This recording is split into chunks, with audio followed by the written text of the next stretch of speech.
Aujourd'hui, on voit comment apprendre à flotter à la verticale ou apprendre à flotter sur le dos en 5 étapes clés.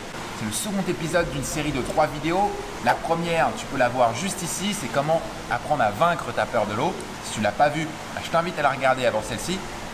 Nous, ce qu'on va voir dans cette vidéo, c'est comment tu peux flotter sur le dos, comment tu dois apprendre à flotter sur le ventre et enfin comment tu peux apprendre à flotter à la verticale.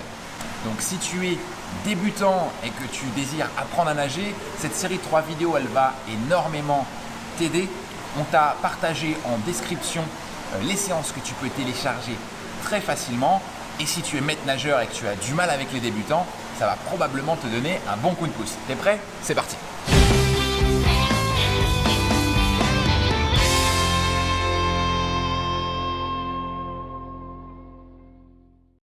Avant même de te proposer un quelconque exercice, j'aimerais te partager 2 points qui sont absolument cruciaux si tu veux être capable de flotter facilement et sans effort. Le premier, c'est celui du relâchement parce que si tu es stressé, inquiet, ça va engendrer de la crispation et ça va être beaucoup plus difficile d'être capable de flotter puisqu'il faut être détendu pour pouvoir flotter facilement et sans avoir besoin de produire le moindre effort.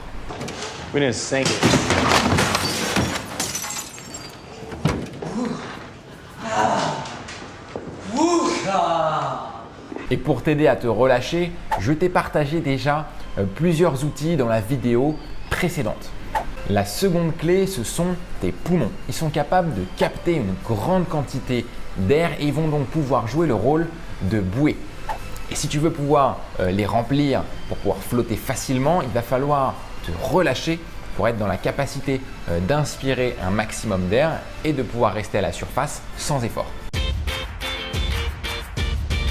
La première étape est donc d'adopter des réflexes plus aquatiques en quittant notre position verticale de terrien avec des appuis bien ancrés au sol et basculer vers une position horizontale sans appui solide.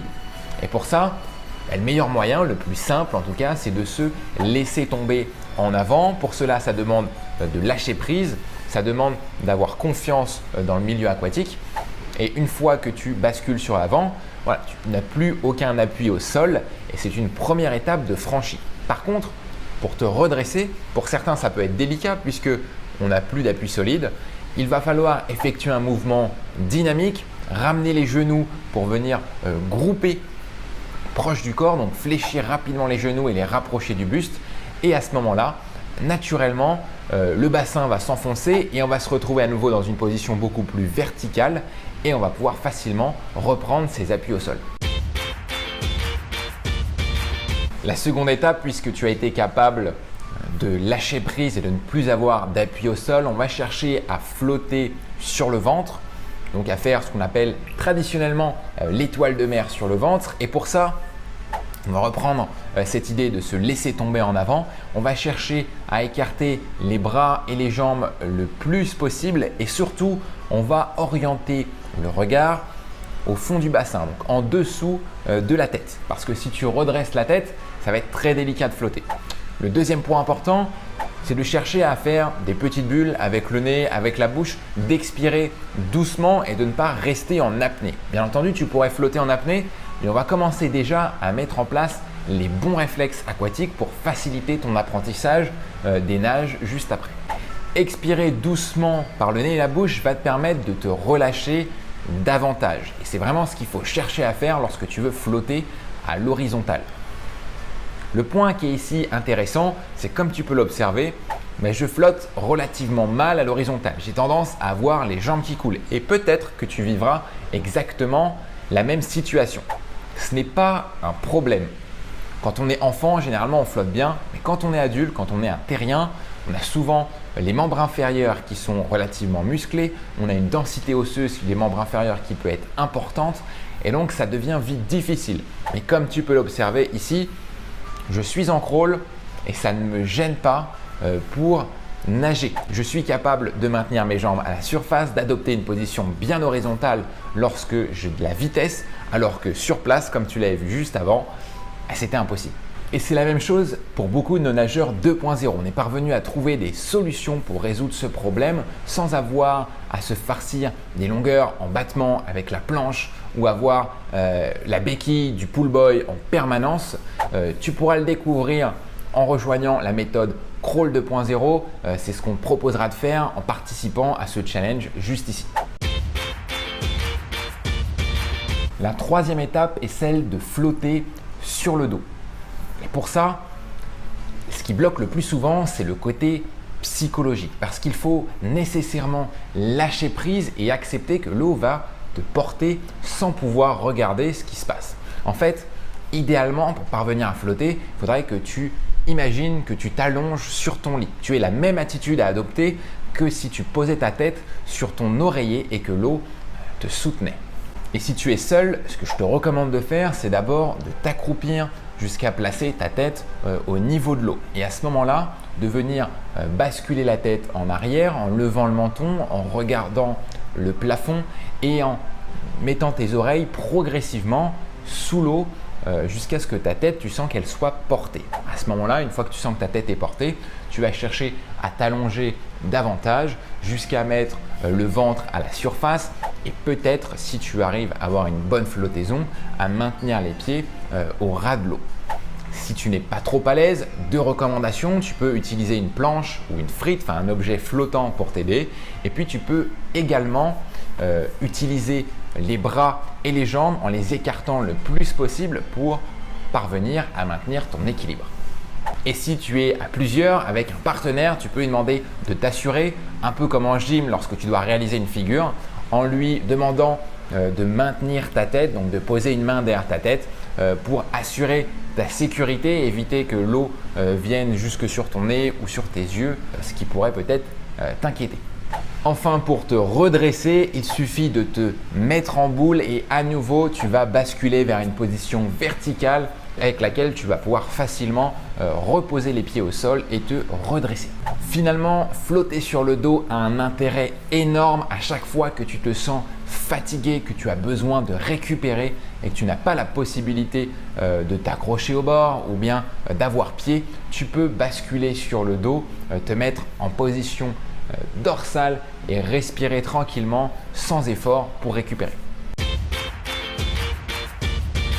Quatrième étape, flotter à la verticale. Et tu l'as remarqué, on n'apprend pas tout de suite à flotter à la verticale parce que c'est très difficile d'apprendre si tu n'es pas capable d'immerger la tête sans aucun stress, si tu n'es pas capable de flotter sur le ventre facilement ou de flotter sur le dos en cas de problème parce que pour apprendre à flotter à la verticale, il faut nécessairement aller là où tu n'as pas pied. Donc, il te faut forcément des solutions de secours si tu ne parviens pas à réussir du premier coup. Petit disclaimer important, si tu apprends seul de ton côté, première chose, préviens les maîtres nageurs que tu n'es pas très à l'aise et que tu es en train d'apprendre à nager. Ça va les rassurer et toi aussi. La deuxième point, pas la peine d'aller là où il y a 4 mètres de fond parce que tu peux très bien le faire là où il y a 1m80 ou 1m90. Tu n'auras pas pied non plus et en cas de problème, il suffit de te laisser couler jusqu'à toucher le fond et puis pousser sur les pieds pour remonter. C'est beaucoup plus rassurant de savoir qu'en dessous de nous, on peut facilement avoir une solution pour remonter à la surface. Et pour parvenir à flotter à la verticale, il y a 4 points sur lesquels tu peux faire attention. Le premier, c'est de chercher à remplir au maximum tes poumons, ou en tout cas à garder toujours un grand volume d'air parce qu'on l'a vu précédemment, c'est ta bouée et plus ils sont remplis, plus c'est facile de flotter. Le deuxième, avec tes bras, tu as 2 choix. Tu peux soit faire de grands mouvements amples en cherchant à appuyer vers le fond avec les mains ou enfin tu peux faire de petits mouvements très rapides en forme de godille. Le dernier point, c'est avec les jambes, tu vas pouvoir réaliser des ciseaux, c'est-à-dire que tu vas chercher à pousser avec l'intérieur de tes mollets, un peu comme pour la brasse et la grenouille. Attention, si tu réalises beaucoup de mouvements très rapides, tu vas rapidement t'épuiser. Il vaut mieux réaliser de grands mouvements amples et lents en prenant une grande inspiration pour remplir tes poumons et rester à la surface. Et si jamais tu sens que tu fatigues, tu t'épuises vite, tu peux te laisser couler et appuyer sur le fond pour remonter à la surface, prendre de l'air. Ça y est, on en est à la 5e et dernière étape. Cette étape va te permettre de devenir plus autonome dans l'eau. Tu vas être capable de basculer une position ventrale à une position dorsale pour pouvoir respirer ou éventuellement te reposer.